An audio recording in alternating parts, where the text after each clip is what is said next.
Welcome everyone to this webinar. I'm Rafael Carmona from the ICDR. And before we begin, I want to just take one moment of your time to remind you that you can join as an ICDR Y&I associate. If you go to our website, you can look for ICDR Young and International. You'll find our website, and there you'll find registration forms in English and in Spanish. You will also see there are library of webinar programs that we've recorded. And you can also join our LinkedIn group. Again, the name is ICDR Young and International. We'll be posting all of our updates there. I want to also take a moment to thank our co-sponsors for this program, the Moot Alumni Association and the Mumbai Center for International Arbitration, as well as, of course, all of the panelists and moderators. And with that, I give the floor to our moderators, Rekha Rangachari and Shashi Dholandas. Good morning, good afternoon, and good evening to our audience. ICDR, thank you very much, Rafael, for all your help in organizing this, as well as to the Moot Alumni Association and the Mumbai Center for International Arbitration, who are joining us as co-sponsors today. This is a program that is near and dear to both Rekha and my heart. It's something that we've all been planning together with the panelists here for nearly a year to get everyone together. So we're happy to finally be able to join you. To begin, my name is Shashi Dholandas. I'm an associate at Bailey Duquette in New York. I am South Asian, but not a woman, but that does not mean that I can't be here as an ally and help this conversation and push it along. And joined as my co-moderator is one of my dearest friends, Rekha Rangachari, who I will let introduce herself. Hi, Shashi. Thanks so much. And we're thrilled to be beaming in across time zones. And for all of our panelists, we were just discussing how we're across the globe. So it really shows the true meaning of international arbitration and collegiality. My name is Rekha Rangachari. I'm the executive director of the New York International Arbitration Center. And as Shashi said, these sessions are really important in building candor and peeking behind the curtain to really have chats that we don't see as often. I want to congratulate my dear friend Shashi because it was his idea with several others to curate and shepherd these conversations. This is the third in the series, being a South Asian woman in international arbitration. With that, I'd like to pass the mic and we'll just go ahead and popcorn and introduce ourselves to the person in my top screen, Saadia, please. Thank you very much, Rekha. Good morning, good afternoon, good evening to all. Assalamu alaikum, namaste, depending on where you are and who you are. It's such a pleasure to be here today. My name is Saadia Bhatty. Before I introduce myself, I want to thank the allies, is that what we say, to Shashi, of course, and Rafael, who are part of this organization committee, and Rekha, of course, and all the brilliant panelists here. So I am a partner at Gide Loya. I specialize in international dispute resolution. I do both commercial and investment arbitration. I'm based in the London office of Gide, which the mothership of Gide is in Paris. So I'm a French national, but originally from Pakistan. And I'll stop here and I'll let others introduce themselves as well. Thank you very much. Kshama, why don't you go ahead and introduce yourself? Hello, everyone, and it's so nice to have so many women on this panel. Let me say that. It's rare.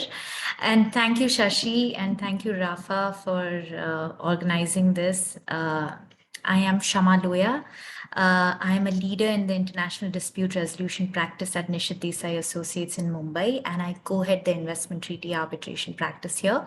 I'm a dual qualified lawyer in India and England and Wales, and I specialize in commercial and investment treaty arbitration. Thank you. Neeti? Hello, everybody. I think I should also do the same to first thank Shashi and Rekha. I think it's a very topical issue and we should be discussing more of it. So I'm very glad that this issue is being discussed. Just to introduce myself, I'm Neeti Sachdeva. I'm the Secretary General and Registrar with the Mumbai Center for International Arbitration.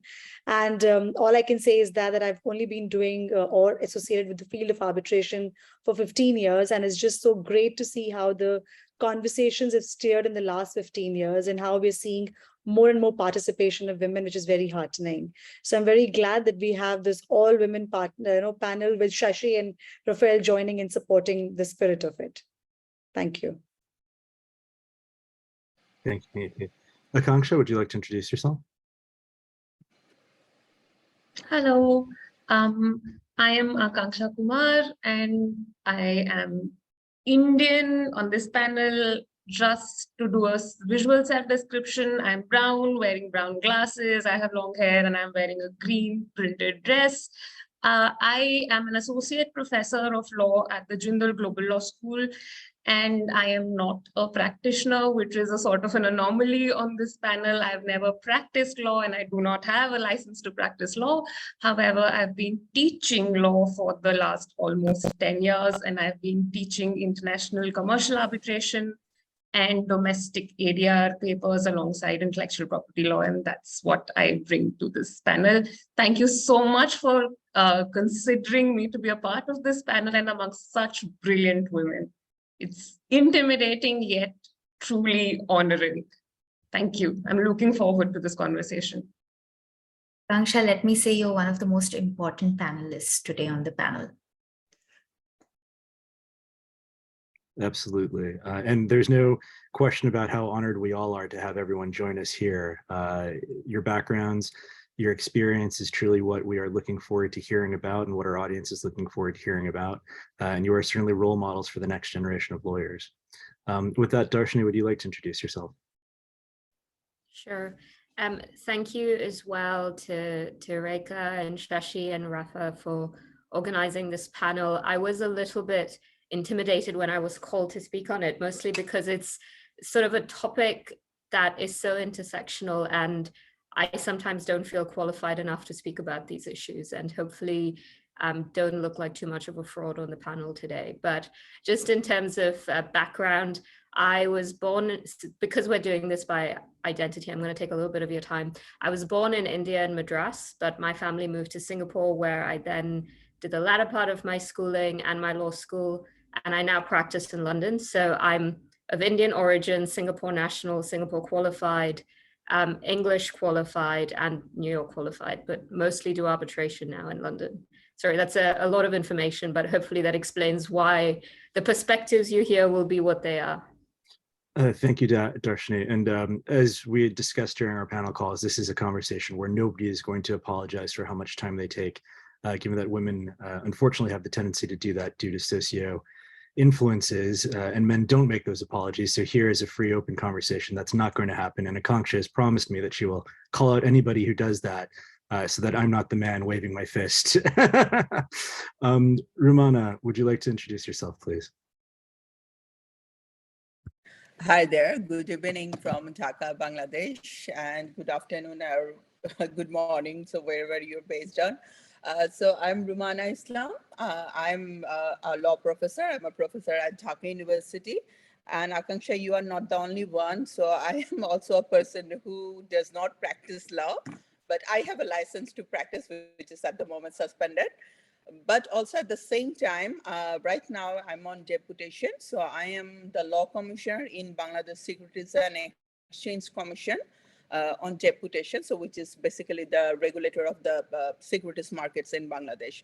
And in terms of the panel, I my concerns before joining here that actually I have taught international commercial arbitration, but if you ask me that if I have an experience on being an arbitrator, which I do not have, then Shashi assured me that I don't really need to have that. As long as I'm a woman, I can share my experience. So here I am to share my experiences as a South Asian woman. And as far as identity is concerned, I'm a purely Bangladeshi, born and raised up in Bangladesh, Bengali by heart. And I'm looking forward to hear from the experiences from my fellow other participants in this panel. And thanks to the organizers for arranging this, because I know they have made a lot of effort to put all of us together and decide this time and date. It was really a difficult task, I'm sure, for them. But thanks to Shashi and Rekha for organizing this. Thank you. Thank you, Rumana. So before we begin, I just want to note to the audience that we do have a chat feature that's open. Should you wish to ask any questions as you proceed through this conversation and this dialogue, please feel free to ask them. And when Rekha and I say that this is a conversation and a dialogue along with the panelists, that's truly what we mean. This is meant to be a free-flowing exchange of thoughts and ideas amongst friends and an open dialogue about issues less spoken. But with that being said, Aakanksha, as far as a base for our understandings and our discussions, you'd raised the idea or the issue of privilege in shaping those conversations. So why don't you guide us through that topic and talk to us about what you meant? Right. So maybe considering when we were doing the prep calls for this conversation, a lot of our experiential inputs to this conversation come from how we were able to access our experiences. And I think that's just something that we need to be transparent about with our audiences, because all of us were not similarly placed in life, and how we were able to access the opportunities that were available to us that have made us get where we are, have sort of shaped what we are going to talk about today. And which is why I would like to do this myself, and maybe the others can then follow, that I come with, and for example, I've said that in fact, English was my mother tongue. I do not speak Hindi that well. I do not speak any other language that well. And that's because my parents came from two different language backgrounds, and they communicated with each other in English, and that's the language we learned at home. And that set the tone of privilege first in my home itself, that I grew up in an English-speaking house. I was able to access an English school. I went to law school that was taught in English, and I went to a national law school. I was able to access a master's degree because of how my parents' position was financially. And then that is how I was able to access later employment in life. And that's how I structured my teaching, researching position. And therefore, whatever I talk about today, while it does stem from, yes, straddling an identity of being a woman who's also South Asian, it does also stem from having had privilege and access early on in life.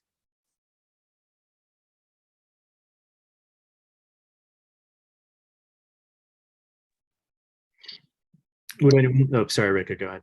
No, I was going to say, anyone can feel free to comment either on that or to take the conversation further. So we just wanted to give a moment to invite those comments. And I think we can maybe come back to that, because we are going to talk about mentorship, and that's where I think we will segue from there, because I did have access to all of that, and that's also what influenced how I decided to choose a particular path. So yeah, my experiences are informed by the privilege that I had. Maybe that's the talking point we can take up. I'm happy to sort of go next, because I think for me personally, the aspect of diversity that I've always struggled with the most is, and I think this is what privilege relates to a little bit, is sort of economic diversity, or like class-related privilege and class-related diversity. And there's obviously intersectionality when you talk about diversity. I mean, South Asian woman is already sort of race and gender, and now we're talking about class as well.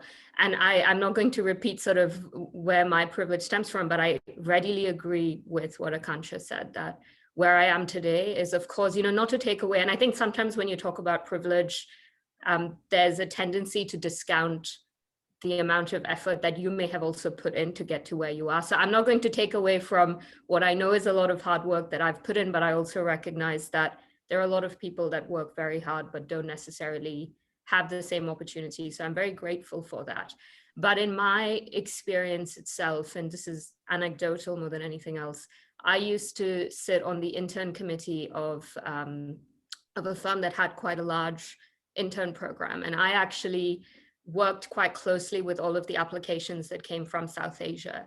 And I always struggled while doing the vetting process, because the volume of applications is so large. You can't possibly interview everyone. So you've got to, on the face of an application, make certain decisions on whether you think a candidate should be interviewed. But it is so hard to look beyond what's on paper. I would sometimes draw inferences based on whether I thought someone came from a disadvantaged background, but it's very hard to make those sorts of, educated inferences at least.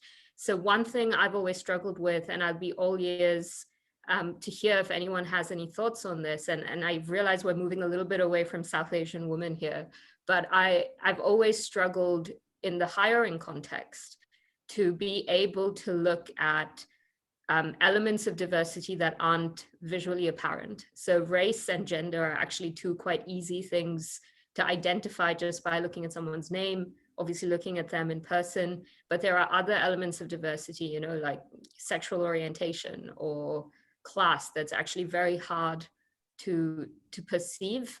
And I'm not sure there's an easy solution to this. A part of it is universities, law firms, law societies having varying forms of programs to cut past barriers, including affirmative action programs, although maybe that's putting it a bit too high. But I'm still not sure what, from a law firm's perspective, the best way to do hiring is that looks beyond some of these factors that you can only see on a CV, but don't necessarily fully have a picture of. May I jump in unless anybody else wants the floor before me? First of all, I'd like to say I completely wholeheartedly agree with what Aakanksha and Dharshini said about privilege. I think what we're getting to here is that while we are talking about, being a Southeast Asian woman today, all of us, I think, share the belief, and of course I don't want to speak for other panelists, so please correct me if I'm wrong, but that there are so many different identities, and especially when we introduced ourselves, we can see that define us. Social background is one of them. There's a lot of other elements as well. We didn't speak about this, but we're talking about being a woman, being a mother is also one. Having being a wife is also another one. And there's so many others, right? And they all define us. Now, with respect to the social background, I think I'm gonna, I just wanted to pitch in there, Dharshini, because we are experiencing the same issues. I think we can all acknowledge, because this is factual and this is scientific, that there's implicit bias when we receive resumes with respect to people's names, with respect to their nationality, where they're from, and also where they've done their legal studies. Now, interestingly, my firm is based in France, and in France it's very difficult to get data on people's origin. So we can only guess, right, with their names. We can't even ask for that information. One of the things the firm is focusing more on, as opposed to racial diversity, because that's not something we can control or data, is the social background, because we're lacking on that type of diversity.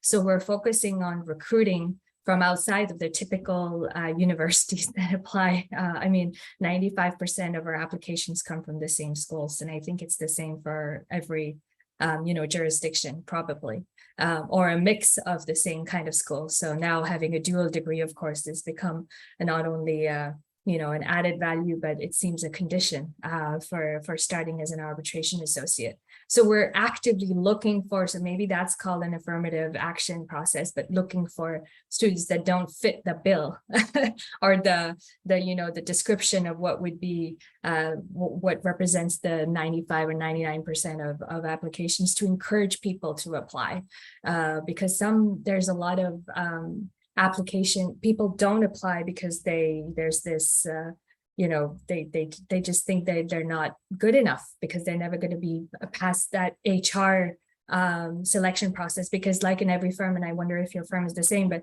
I look at applications only when they've already been through HR and they've already done a first review, and oftentimes those candidates don't even make it to our desk when we make our selections. So we're trying to bypass that and change the criteria in that sense. I just wanted to add that it's absolutely a problem that we are facing as well, and we're trying to address this as much as we can. Neeti, with respect to recruiting arbitrators for the Mumbai Center for International Arbitration, have you been running into the same issues, or how has recruitment of women arbitrators been working out for the MCIA? Thanks, Shashi. Before I just answer your question, you know, what Aakanksha made a comment, it got me thinking, because she spoke about privilege, and she spoke about how she came from a background where English speaking was probably the language. And it got me thinking that if you're from up north of India, I would not like to generalize, but generally I can tell you that it's actually a privilege as a woman if you take up law as well, right? It's not something which comes naturally, and it's very, I would say even today, there are certain professions which people are parents, I think for the sake of making the life convenient for their kids, just suggest them to take up professions also based on what their, whether they're a woman, whether they're a man, and how some professions may be easier than the other. Of course, I had the privilege as well when my parents gave me the complete, the freedom of what I would like to choose. But I know of so many of them who can't do law because they just think it's going to be just much more difficult. So that was just what was running in my mind when Aakanksha was making that on the privilege as well. But coming back to your question on hiring and all, I think in institutions really on two aspects of it. One is that where we hire for our case management and for the running of the institution, we definitely see that there is more interest in women to take up that position. And I think one of the reasons really is that where they can find a balance with their passion in the field of arbitration and probably not have to work those long working hours, in a law firm, or what Indian court practice can be quite difficult in that sense. In terms of women arbitrator, it's a conscious effort which the institution has been making to promote more and more women to sit as an arbitrator. And I can tell you that in the last year, in almost about 60 to 70% of our matters, we had a women arbitrator. But I'm very careful when I say this, because it is not just our rush to promote women, but we want to give them a same level playing field, that when the council appoints an arbitrator, and as a registrar or running the secretariat, when you send out the recommendations to the council on who the arbitrator can be, you actually make it a point to send out a mix of names, making a conscious effort that you pick up some women name as well and put it in there. And I think it's just generally within the institution that we are very conscious about this, and we want to do it, at the same time, not put men at a disadvantage that they're not going to get the arbitral appointments from institutions anymore.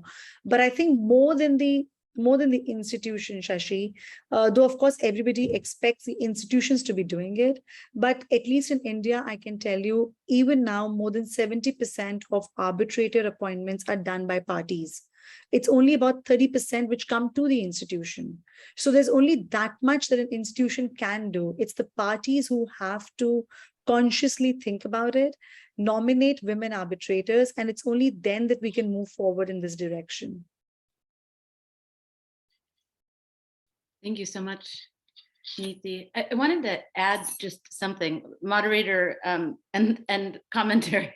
But what I think Aakanksha had offered on language to me is really fascinating. I didn't reveal this in the beginning with the introduction, but I come from the same part of India actually that Dharshini does. My parents immigrated by origin. My parents immigrated in the 70s during the big Asian sort of migration, they say, into America. And so I was born and raised in the US. And on one job setting, when I was interviewing, one of the questions that somebody asked internally was, will we have a language problem with Rekha? Which I thought was funny. My resume reflects all US training. I'm a US trained lawyer. And English was my first language, alongside Tamil, our native language. And so I speak both. And so this notion of straddling identity and language as access is really fascinating to me, because perception is a funny thing. Often origin story too. Where were you born is a question I get asked a lot. On some level, in my head, I think, why does it matter? But they're trying to understand a trajectory. And so if we approach these questions with curiosity, sometimes we can help debunk some of the myths and how we respond, so that the next time somebody asks that, perhaps they anchor slightly differently. But if I may then pivot sort of to our next sort of segment on hyphenated identities or straddling identities. And I think, Saadia, you wanted to weigh in on this first, and then we invite everyone's comments, please. Yes, absolutely. I mean, that's one of the things that and Rekha, what you said, I just got that as well. I get that all the time. People are like, wow, your French is really good. And I was, again, I want to repeat for those who just joined here, I was actually born and raised in France. So I grew up, of course, to a second generation immigrant myself, but in France. So my parents were originally from Pakistan, and my parents actually were very keen to keep us, to speak Urdu at home. So I spoke Urdu at home because they were really worried that we lost this. They took it as a given that I would speak French, and English came later because it was just the language of work, right? So they just assumed by TV and reading and studies that we would get there. So that shows how it's difficult to identify yourself, and the perception. I think the word that you used is so important, because all the studies that there are on diversity are on how do you try to measure that perception. And again, I said it already before, but there is naturally an implicit bias in everyone. They judge you from what they see immediately. And they might, it's not just what they see, is also what they hear, I think.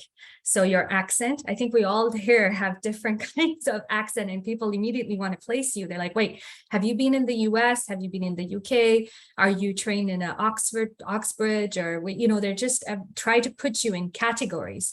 I've struggled personally with that a lot, because I don't think I belong to any specific category. There's a straddling of a lot of different categories. I studied in France, in some of the top elite schools, where people, when you go there, they want to put you in a box right there already. But then I went to the US, also did an LLM, and then I worked in Paris, then New York, then London, and then of course I look like I do, and I'm very proud to be, a Southeast Asian woman. And I do think that all of these identities had a direct impact on my work today, because this is what we're talking about, is being an arbitration practitioner. How so? Well, because firstly, I started to see an impact directly when I was dealing with clients. You deal with such international clients, and maybe it happens at different stages, but when there's a woman in-house counsel, for some reason there is some kind of magic that happens there. There's like we don't talk about it, but we're like, yeah, we tend to respect each other in a way that I think maybe our fellow lawyers who are men don't understand, because we've been through the same things together. The same happens to me when I not necessarily just Southeast Asian, by the way, but also because I work a lot in Africa, and with a lot of African representatives, or also, of course, I work in Southeast Asia as well, but there is also this connection that happens immediately, because we are from the South. We are from the South, and in arbitration, there is a lot of when there's a dispute, of course, each party thinks they've been wronged, and here also there's a lot of perceptions and biases and so on and so forth. But the first thing is you need to get the confidence of your client, that they trust you. And I think this trust also happens with this common values, and here the straddling of identities is very important, whether it's the fact that you're a mother and your client is also a family person, or whether it is that they're from the South, like I mentioned, or a generation thing as well. I think all of us on the panel, are kind of from the same generation. And I have seen that happen as well. There's a bit of a magic that happens when you are discussing with an arbitrator, or with a client, or with a colleague that is from the same generation as you. We've been through the same issues, and we're struggling with the same problems, and we're seeing the world in the same way. So I'm going to stop here because I have a lot to say on this, but just to say, I wanted to focus on how this has helped me, I would say positively, on the shaping of myself as a practitioner today. It has definitely defined me as a lawyer without even me realizing it. Would anyone like to add to what Saadia said? Otherwise, I wanted to turn to Rumana and Aakanksha for a question. Okay. Maybe the one thing I will just say is in a slightly similar way to Saadia, but perhaps because I moved when I was younger as well. So I moved out of India permanently when I was 13. even at that quite young age, it was actually quite a challenge, because for a long time in Singapore, I didn't feel Singaporean enough to be Singaporean. But then when I'd come back to India, suddenly I was no longer Indian enough to be Indian. And none of it's really done with any malice. But when you're sort of traversing different identities, it's hard to even really stick to one, because you really are probably not just one person. And now in the UK, again, it's like, when someone asks me what my background is, the answer actually changes depending on the context. Do you want to know me as a Singapore lawyer? Do you want to know me as an Indian lawyer? Do you want to know me as an English lawyer? So it's sort of interesting how your hyphenated identity works. And I'm not sure there actually is ever one answer to that question. At least that's been my experience with it. And I'll hand over to you, Shashi. Sorry, I cut you off there. No, don't apologize at all. I'll just add in here, Shashi, if I may. Yeah. So like Saadia said, and Dharshini also added, I've struggled with my identity when I was studying in London, working in London.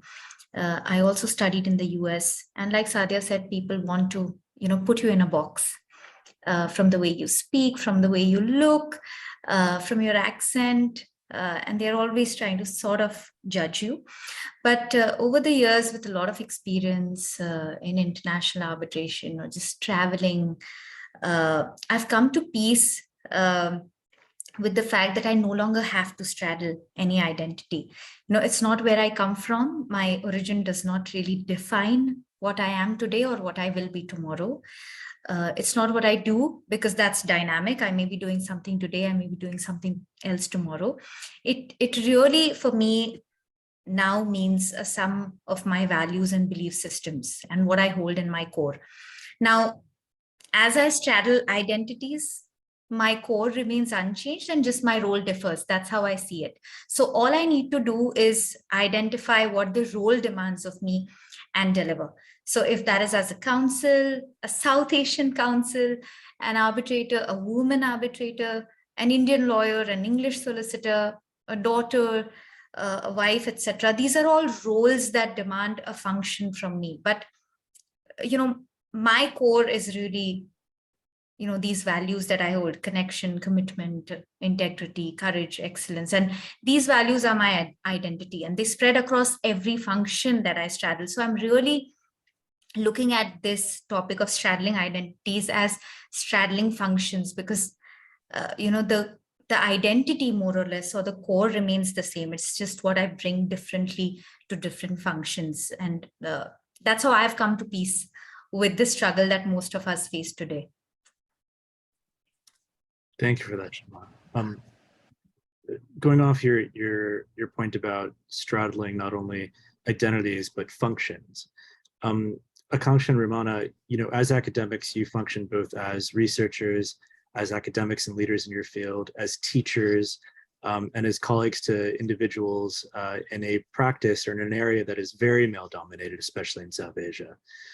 So I open it up to you as far as, your interactions with your students, be they male or female, and the differences between that, your interactions with your colleagues as professors, and your interactions outside of the school. How does that all play into your experiences and your functions and in your identities?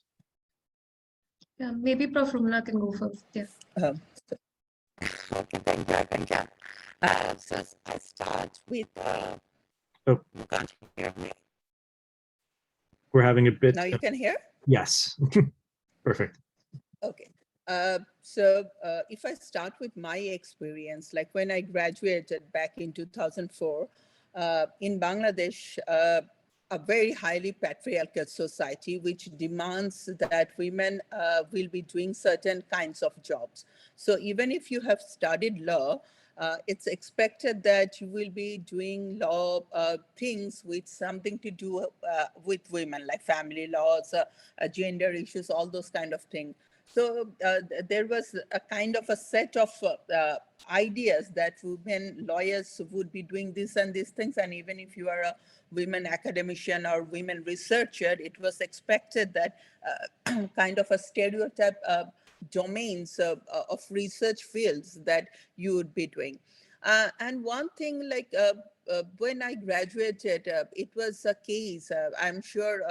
I mean, I know, but like India is much better, but even in our society, whenever a girl first wants to start career in as a practicing lawyer, if you just drop your CV in a law firm, the first thing that you would be asked is that, do you have anyone in your family as a lawyer, like your father, grandfather? So when you talk about privileges, these are the privileges that unless you have that, you cannot actually be in the practice in the legal field.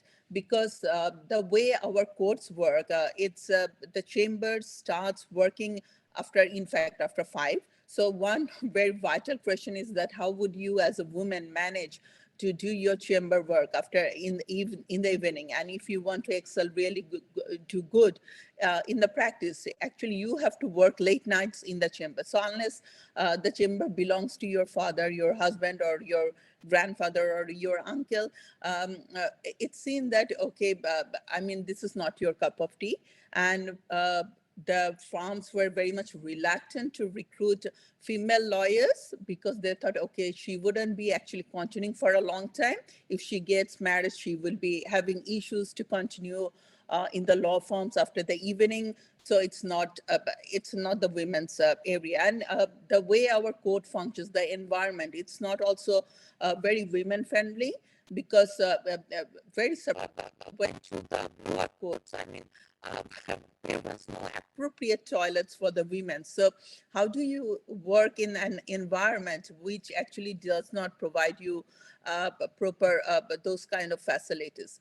And also at the same time, so this was the perception that if you are if you want to like for women, there are a certain set of jobs, like you have to become a teacher, a doctor, and if you become a doctor, you become a gynecologist, and or you do a government work, which is more what we call in this country we call a secure job. It's respectable, those kind of ideas. And when I joined the academia, as I said, my previous generation, with all due respect to them, all the female academicians, they focus their research only on gender, family law, and etc. and etc. So when we were the first generation, I would say that we had deliberately decided that we will go out of that box and do something different. So when we think about that women arbitrators and other things, before becoming an arbitrator, you have to engage yourself in the practice of arbitration as a lawyer or as an intern or something, right? So that scope, unless you get that, it's quite difficult to get female arbitrators. And that's certainly the things have changed over the last 10 years. Many women have come forward and the law firms are now encouraging. Things have changed, but still then there are this set of Rumana, challenges which, yes, now you can hear? We can hear you. Okay, so now still then there are this set of challenges, and obviously we always get men explaining everything, and even if in terms of students, but we have these experiences in our culture, you know, if that's a male professor, they would be always calling them as sir. But if you are a female professor, they would they call us madams, but sometimes they will call us appa, which means an elder sister. So there are certain expectations, like if you are a female professor, then you will be much softer, much kinder to your students, which they don't actually expect from a male colleague. So these are certain issues. Even the students, they try to, I mean, I guess they are brought up in such a way that they have this kind of understanding, okay, a female professor should be like this. So these are the things that we always face in our society. And talking about stereotyping and identity things, I also had an Indian friend. I had a lot of Indian friends, in fact, during my masters and PhDs. So this Indian friend, one guy comes up and says that, okay, you are from India, can you teach me some yoga? And then she were all Indians, like, how to do yoga. And then I had this friend, and one girl came over to her and said, okay, one day you have to cook for me chicken tikka masala, and then she said, sorry, I'm vegetarian. So these are the type of stereotypes that I guess people have, and talking about second or third generation of South Asian who have born and brought up in other places. I had a friend who is in fact third generation from Pakistani immigrants in the UK. So whenever someone knew, she was asked like, where are you from? And then she's like, I'm British. And then they ask, the second question they would be asking like, where are your parents from? And she's like, they are also British. So this is the thing, like, you know, even the way Saadia was saying that her appearance can easily make her a Bangladeshi, an Indian, or a Pakistani, even if she is brought up in French. And when she was saying, oh, you speak so much good French, my friend also faced the same question, like, oh, you speak so much nice British, like the English. And she, that's why I speak that. So these are the certain things. And as I said, in Bangladesh society, Rumana, things are changing. Sorry. the sound is, it just Sorry. went up perfect. Okay. So in Bangladesh society, the things are changing. The things actually have changed quite a lot over last 5-7 years, I would say, with the rise of more women coming to the law firms, and some female lawyers actually taking the lead to encourage young female lawyers to come into the practice. So things are changing, but still a lot has to be changed. Even if we compare ourselves with our neighboring India, obviously India is a large country and it has a large population, but if we compare even with India, I think the women lawyer in practice, and especially in arbitration, are still much less. But as I said, things are changing, and we hope that things will be changed in the coming years. Shashi? Can I take off from there? Please do, yes. Yes. Sure, All right. please. So, Prof. Runas explained a lot. I just will add on to that, especially taking off from what Shashi specifically asked about interactions and how academia really works. So like I did in my introduction, I really never practiced law. So I graduated undergrad law school, I did a master's degree, and 3 days later, I was in India teaching. And my first ever classroom had 13 men. There was no woman in that classroom. And it was a master's classroom. I was 3 days young from a master's degree. And I entered a classroom with 13 men. And it was obvious that I wasn't taken seriously at all. So the initial few years were a major struggle, especially because at the time that I started teaching with a private commercial arbitration style interest, there was nobody else who was a woman in my age group in India doing that. There were men, not women. Other women were way more senior to me. I think one of them was a part of this chat and is no longer on the chat, Professor Neeti. And there were a few others who are women who are way more senior to me. And which is why making a space and being taken seriously in private law, especially commercial arbitration, was a major task. When I moved law schools from a private law school where I started teaching to a national law school, however, I had a better classroom experience. Definitely, I think that happens because you're in a more cosmopolitan national law school classroom teaching in India. And I had a really receptive classroom.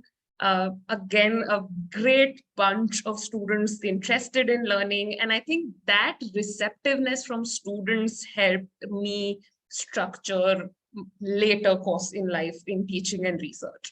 However, the experience vis-a-vis colleagues then wasn't the same, because while my students began to take me more seriously, because let's say I brought about an earnestness which was able to set off being a young woman in the classroom, and hard work and earnestness were valued by my students, the same was seen as too much. I was too much for my colleagues, if that makes sense. And there's something that Prof. Rumana said, which was that men explain. So mansplaining, I think that's just beyond a point in an initial workplace. I just gave up and I stopped participating in conversations because it was just men at the table with a woman who was too much. Leadership roles weren't forthcoming because I was a woman who was too young and too much. Irrespective of quality research, great teaching feedback, I was too much. And which is when, thankfully, I had a woman vice chancellor in that law school who recognized, and therefore I think this panel also matters a lot. It's women championing women. So it was a woman vice chancellor in that national law school who saw what I was doing and gave me a leadership role, which was the Center for Arbitration at that law school. And which is where I made friends in Shashi and Neeti. And that's how I decided to start doing better arbitration research and advocacy through teaching. And I think that's what held me in good stead, making friends outside of my colleagues, such that I was able to stand out better to my colleagues.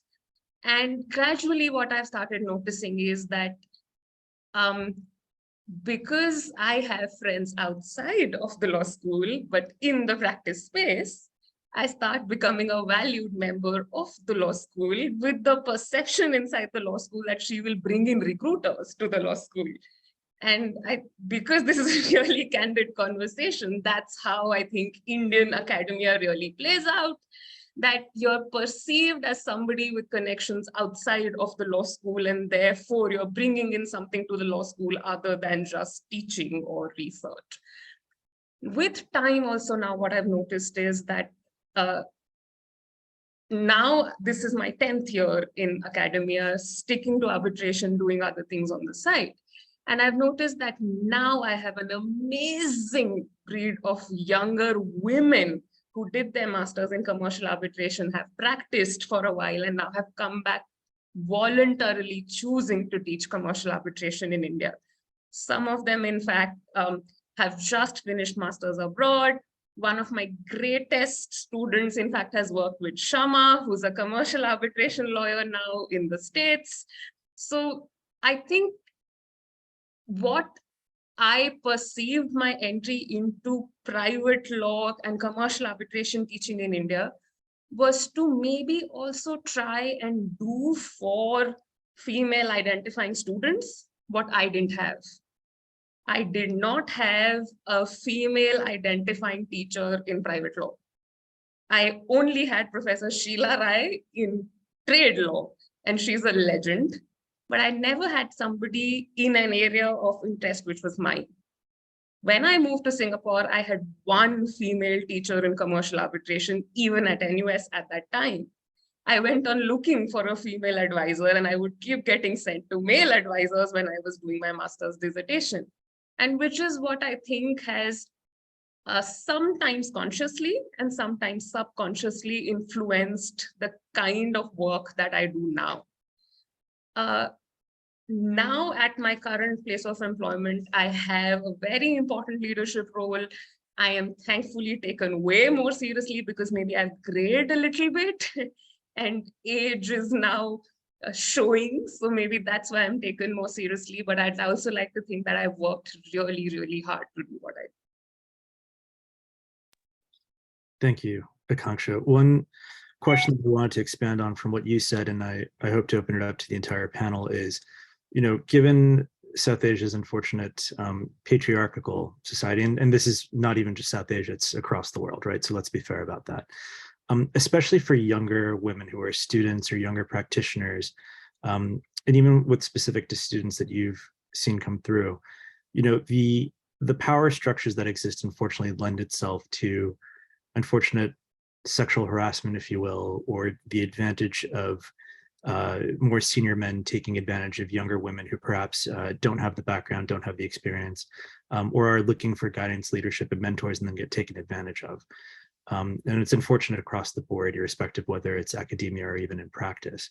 What have been your experiences in assisting women, female students at the universities you've been with? And then I'd like to ask that question of the entire panel as far as their own experiences coming up, perhaps dealing with these issues and not knowing where to go, who to go to, and whether they're even alone in their experiences.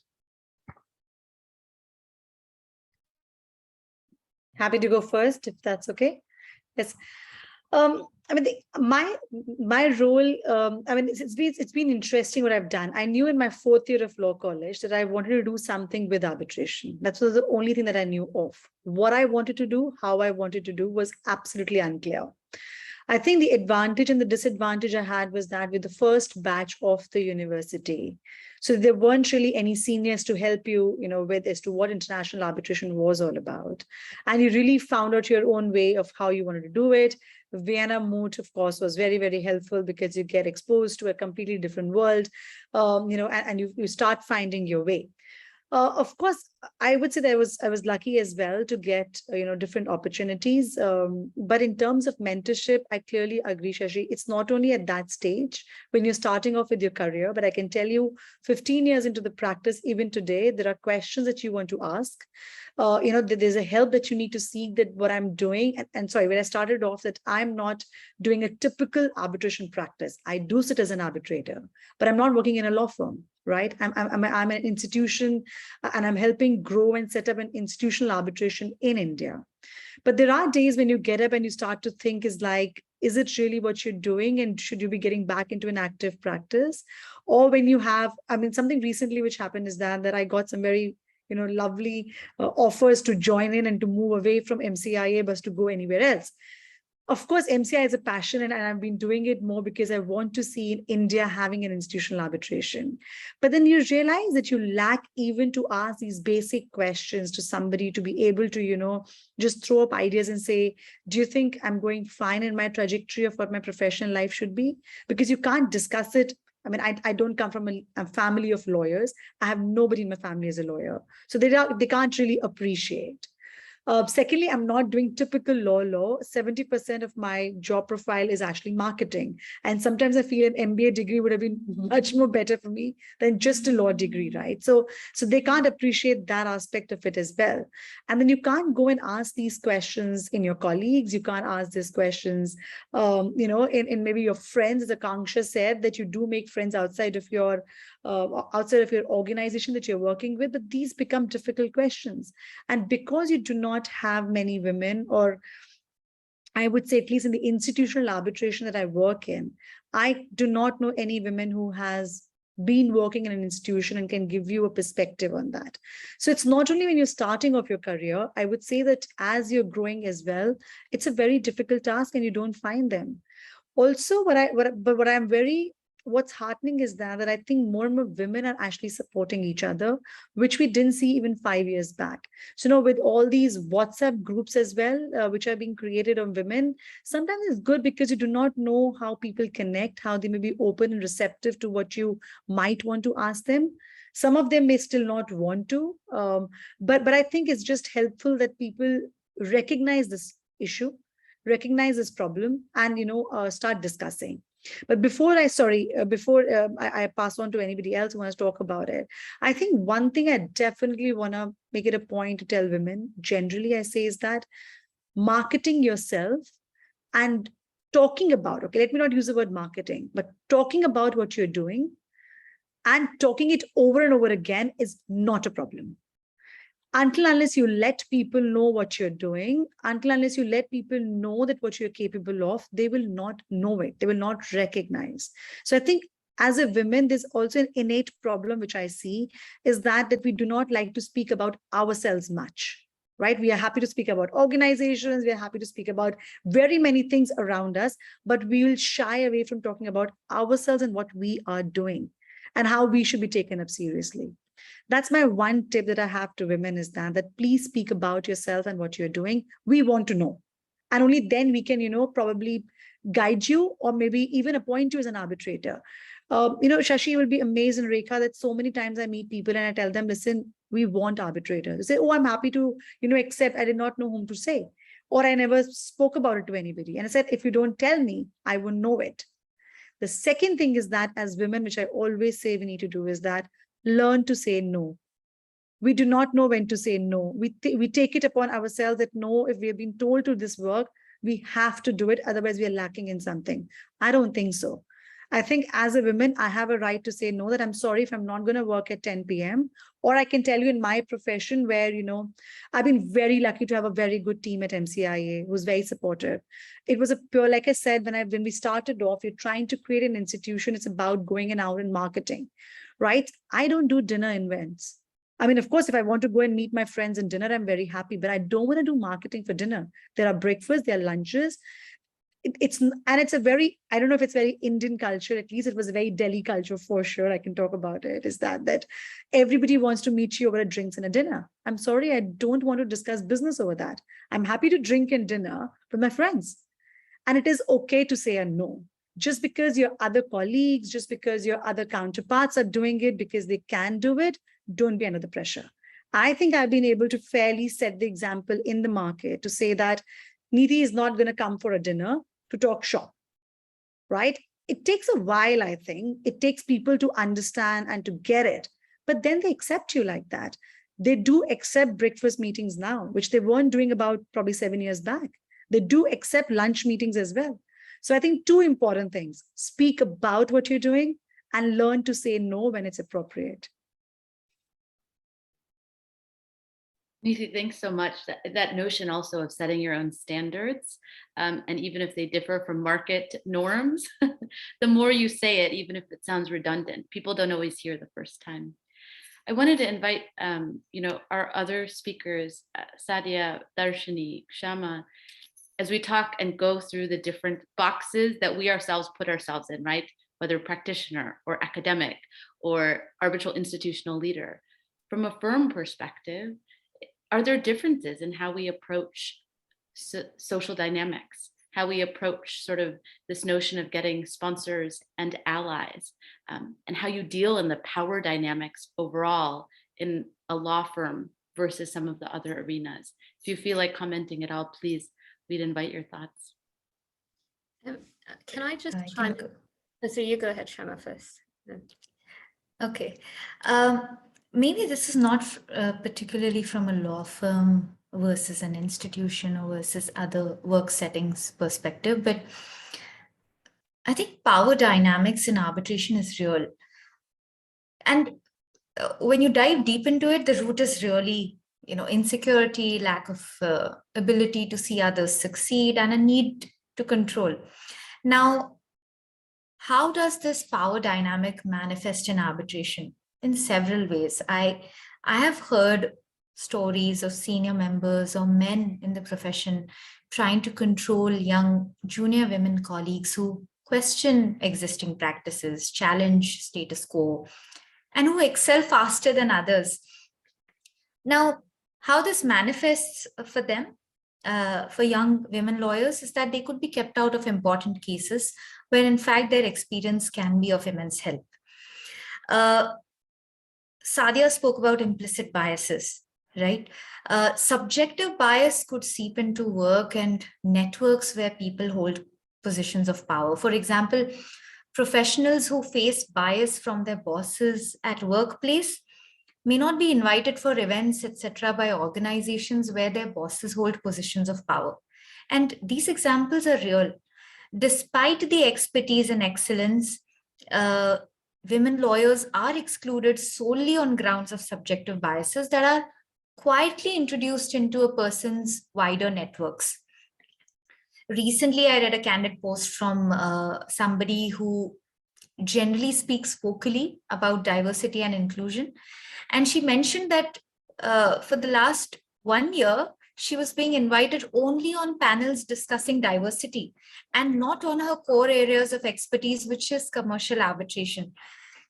So this is what power dynamics is really in arbitration. And this affects professionals at several levels. They are denied good work, good opportunities to use their potential, showcase their expertise. And I think at a deeper level, it also affects the arbitration community, who is deprived of the talent and contribution that these professionals can make to the system. And basically, it's just a rot in an otherwise diverse, multicultural, inclusive arbitration ecosystem. And if we are not doing anything to correct it, I think we are sort of responsible for creating it. So Rekha, on your question specifically on power dynamics, I think power is a flip side of bias. They are faces of the same coin. And some tips that I have learned and I have also given to my mentees and women mentees, young women mentees, is that if you're secure in your journey, you're diverse, inclusive, objective, and tough, and a person of integrity, you will neither create nor have any role to play in a power dynamic. It is difficult. It is easier said than done.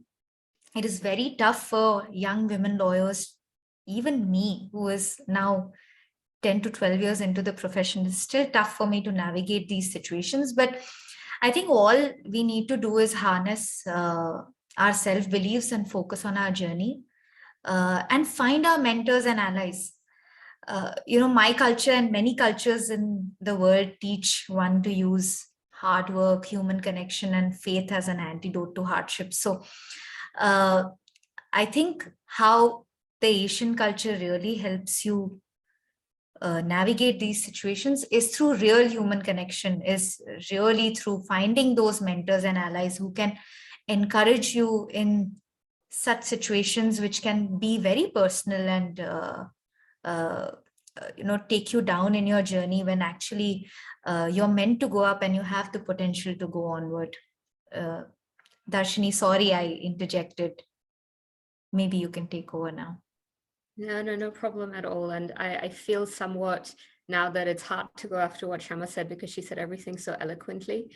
But there were actually just 2 points I wanted to make, flowing from the questions and several of the points raised by everyone.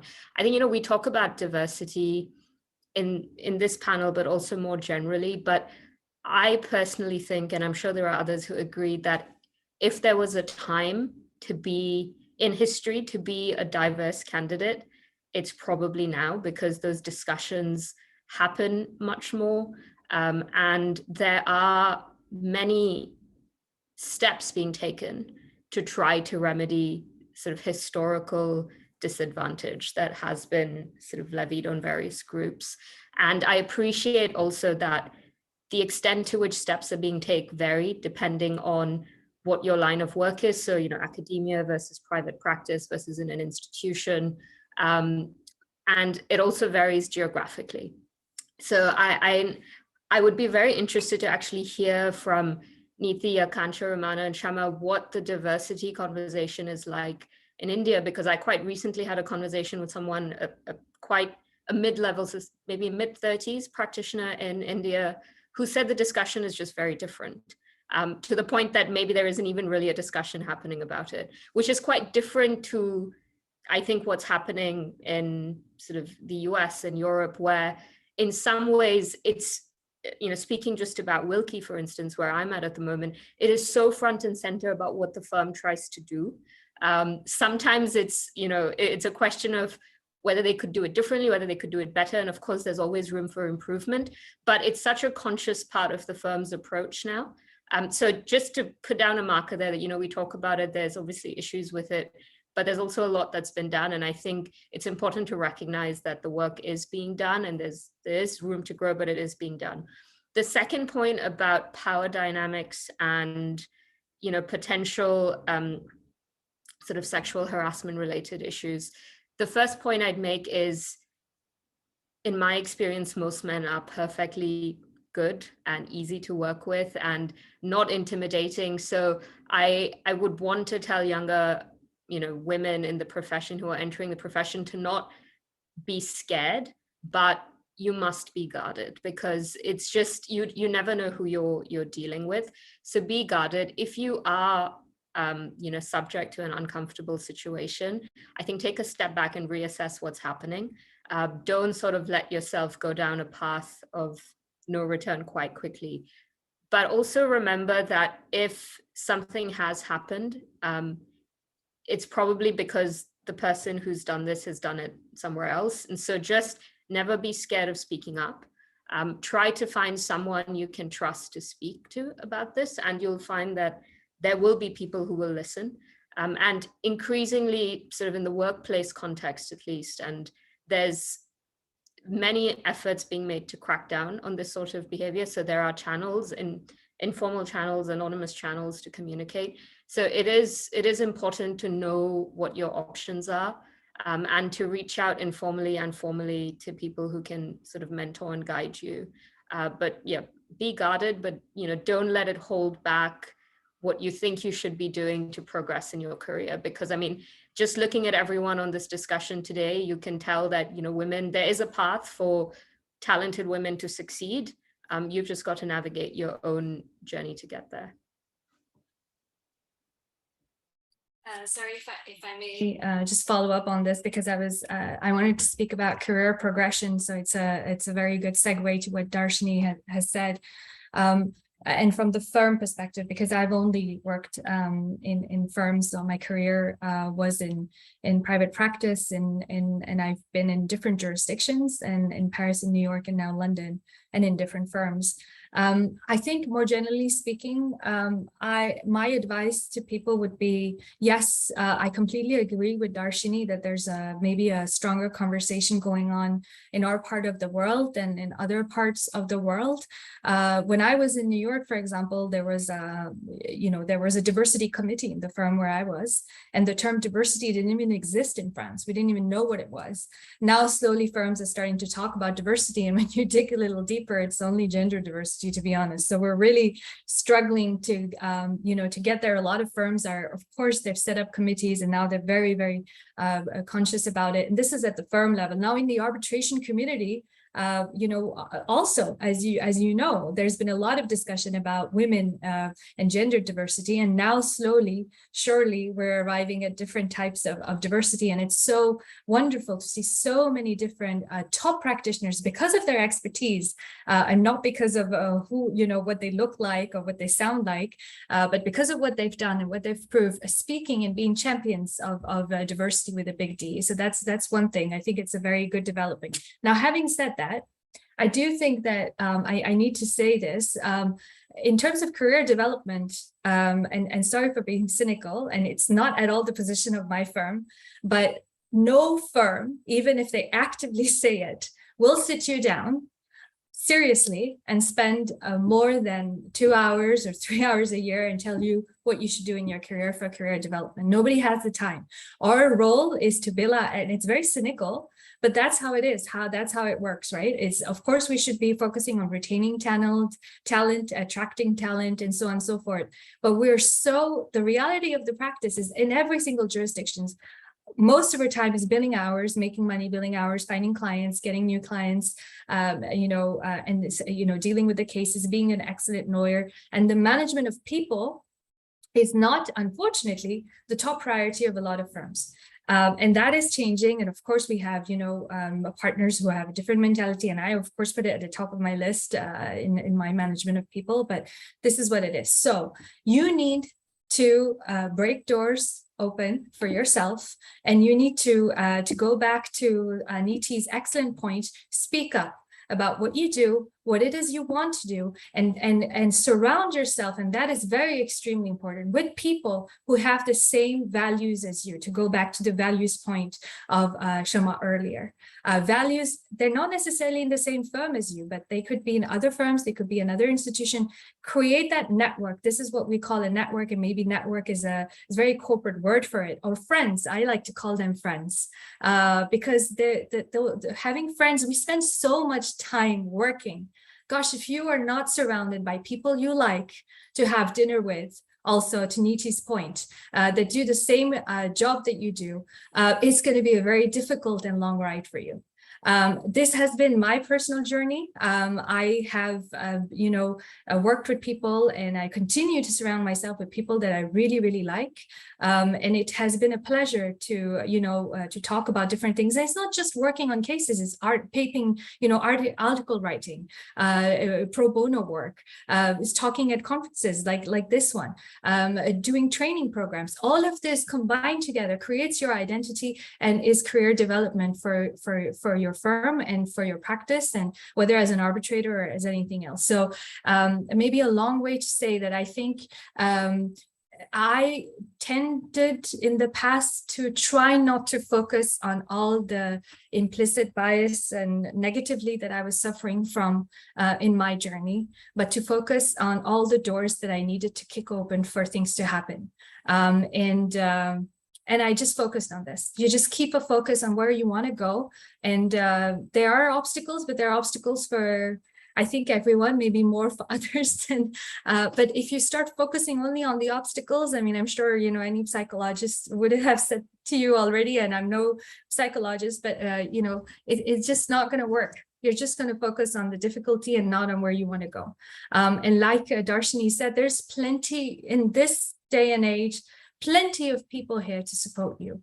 So if it is that you want to advance or do something specific, I would really encourage to reach out to people and speak up about what you do. And I maybe too optimistically, but believe that things should work out.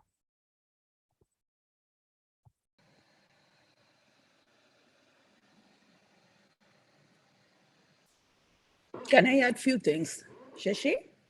Of course, please. Okay. Coming back to just as a continuation of what my previous other panelists were saying, I absolutely agree with Neeti, because in our part of the world, actually, you wouldn't find any mentor who would be giving you advices in all aspects. And sometimes it's even difficult to mentor, like you are the one who knows exactly what you want to do. So it's very important that first you decide that what you really want to do, and you have to speak up.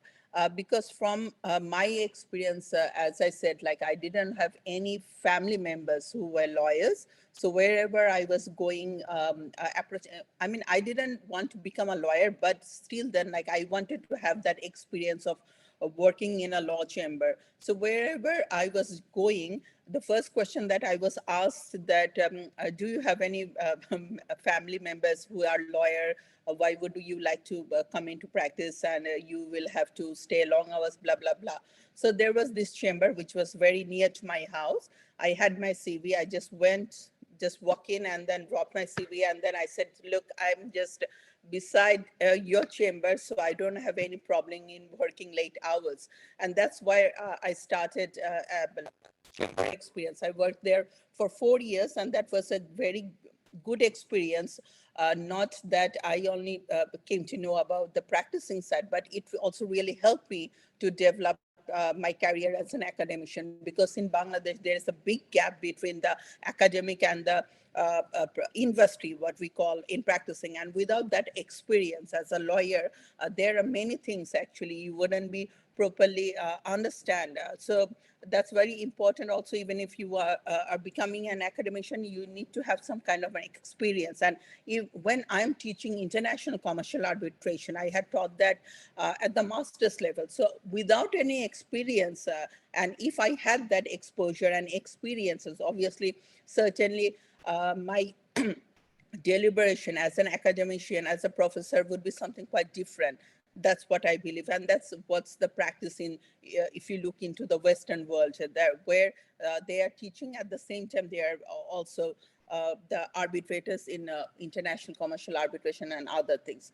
And also talking about making network and friends, I think this is very, very important, because in this day of the world, no one is actually going to spoon feed you. You are the one who needs to take care of that. So make friends, go out of your box network, try to make friends abroad. And in this era, it's so easy. Like right now, I haven't met many of you in the panel, but we are already connected on LinkedIn. So this is really a good thing. When I see my students, they say they have my students, they have much more opportunity than us because they participate in the moot courts during their student life. They go abroad to three moot court competitions. So they are already in a kind of international network, which is very helpful. And also in terms of sexual harassment and other issues, I think things have changed. Things have changed in the sense that during my generation means like when I was a student, these things were considered as being taboo. Where if you speak about that you are being sexually harassed or something, it was considered completely as totally as a taboo. No one actually made any complaints. But now this generation, things have much more change, and thanks to the hashtag Me Too movement. And also at the same time, I think social network plays a good role, because even if you cannot make a complaint, sometimes we see that many of our students, not maybe in the law department, but in other departments in my university, they put anonymous posts like that, I have been harassed by so-and-so, whether by your male classmates or by a teacher or something. That's also one way of speaking up. So it's something, a good thing. I think, I know at least you can speak up, and then the things comes to people's notice, and then you can take up the matter and then address it in the right forum. So that is really a good thing. And I think that is very, very important. Again, because Saadia mentioned that values, and if you are not very happy with the people you are hanging with, you actually cannot also excel in what you do. And that doesn't mean that you need to be sexually harassed or something, because unless you are appreciated, unless you are valued, you are actually trapped in an environment which I call it a very toxic environment. And toxicity is such a thing that drags away positive energy from you. So it's very important that you remove all kind of toxic people from your life, whether it's in your profession or your personal life, because if you have toxic people around you, it's very difficult to develop yourself emotionally and as well as careerly. So I think self-care is the best care. So we need mentors, but we are the best mentor of ourselves. That's what my experience is, that again, mentoring women and other issues, I think women have a great role to play. And as I said, that things have changed over the last 5-6 years, or last 7-8 years in Bangladesh, because some female lawyers actually took the lead to encourage other young female lawyers to come into the profession, come into arbitration and all that. And even in the academia, it's also important that female colleagues also pulls each other, so that we can encourage and what if I put the word market each other in the right forum, so that's how we as a community, that's what I've been doing. Thank you.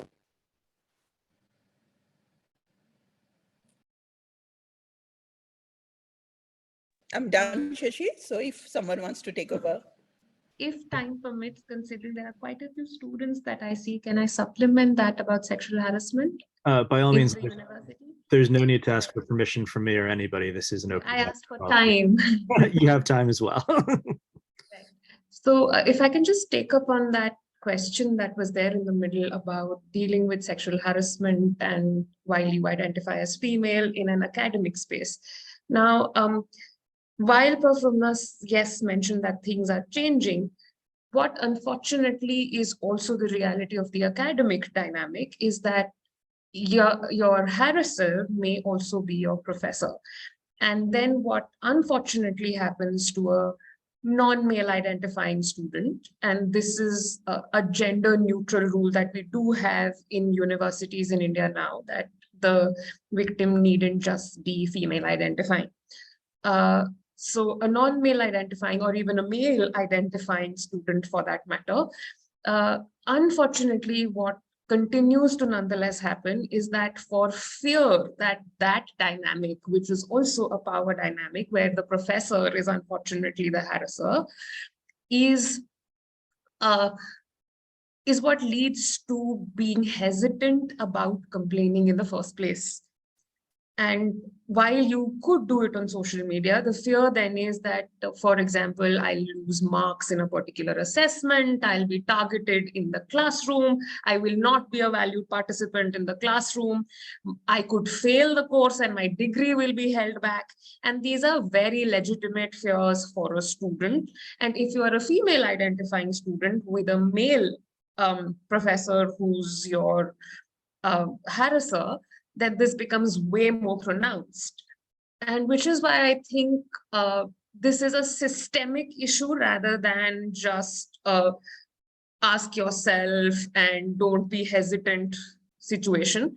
Because I think and this is something that a lot of universities are now working for, which is to provide an ecosystem. The university itself needs to be such a space, a safe space where students do not shy from complaining, and colleagues in university spaces do not shy away from complaining for either fear of adverse consequences or worse,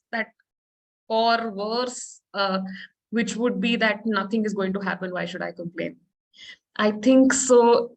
That's where I think the conversation is happening in some places, needs to definitely happen in others, which is that it's not just about the existence of the rules, but actual putting into effect those rules in a space that is conducive to helping everybody in that workspace, but more importantly, non-majority gender, ethnicity, race identifying people, such that they don't feel that they cannot complain, even if the system itself exists where you can go and tell people don't want to use that system. So I think building trust in that system, that something is going to happen and there are consequences to wrong actions, that is where I think the change needs to happen. And which is where I think our conversations are heading towards. And to come back to what Dharshini was mentioning in the middle about whether India is having a diversity conversation, I can speak from a space that's, again, academic. I've stayed in academia since I started working. Now, for the Indian academic recruiters, diversity is, yes, gender, but mostly what we notice, unless you're in a workplace like mine, and then it's your nationality, your law school, everything counts. But mostly other places, nationality is not something that's looked at. It's mostly Indians who are applying to teach at these law schools. And there, it is unfortunately rare, but there's this weird perception that women choose to teach more.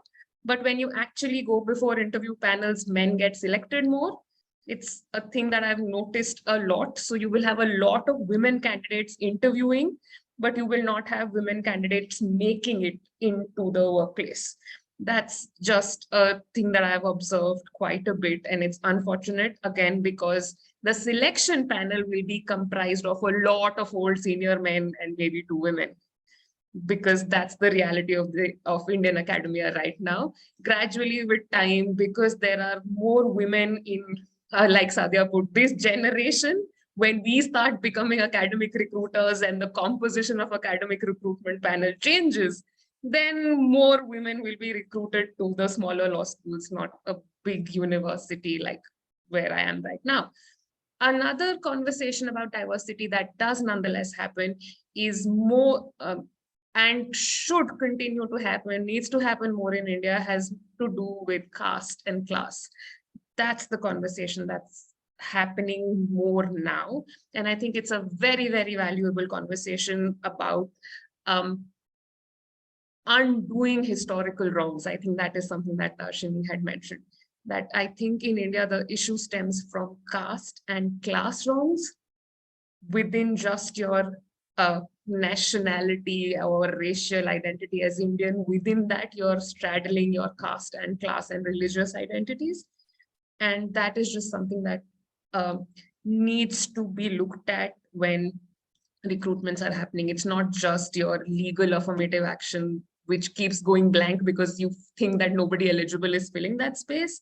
It's just active conversation and active action on that space needs to happen. Yeah, thank you. The class caste power dynamics that comes out of South Asia makes its way colorfully into the diaspora. So I always find it very interesting that regardless of where one goes, within a South Asian community, there is still identification in this way about caste, about class. And so the power struggle, if it may, is real. And the more that we have these kinds of candid conversations, it's the only way that the needle moves. I do agree and echo, now is a moment in time. For the past decade, we've been talking and talking about diversity, and now very much it is about action. And you each, in your own candor, have shared your narratives beautifully. We can't create trust without candor, and it takes people accepting vulnerability and being there to offer their stories that you build a community of trust. And so with that, I think mindful of time, the half hour is almost upon us, to say thank you to each of our speakers individually.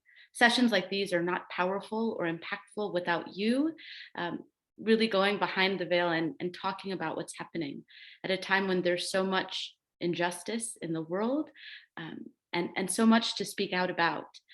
We've had some questions into the chat. I wanted to make a note that within the chat, thanks to Mira, the ICA report on diversity that was recently released is there. It is comprehensive. It is meaty, so to speak, but digestible even for the vegetarians. And so do take a look at it, because there is a lot there trying to mark in time where we are at now, but of course, where we must still go. With that, I want to give the floor to Shashi to give his thanks also, and then we can close out. But thank you so much, everyone. It has been really powerful and such a special morning for us here in the US. I couldn't have said it better than Rekha. And Rekha, thank you for your closing comments to the panelists. One thing that comes to mind is when we were discussing this panel and getting everyone together, that there seemed to be a common thought of, well, why am I being selected to speak on a panel when I am not somebody that should be looked up to? I'm not at that age yet. I'm not at that generation. Why me?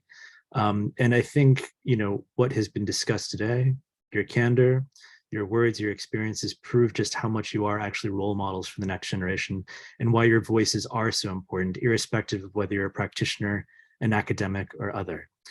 So I thank you for joining us today, for sharing your words of wisdom, for sharing your experiences, for sharing your honesty with us and with the audience members. And for those who will watch this video into the future, thank you very much. And it has been such a pleasure and honor.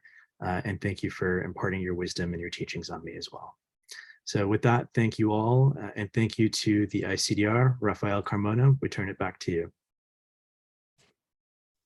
Thank you very much again to everyone. This has been a very interesting discussion, and I think we definitely need to talk more about diversity and talk more about these issues. So thank you all very much again, as has been mentioned, for your candor and your insights into these complicated issues sometimes.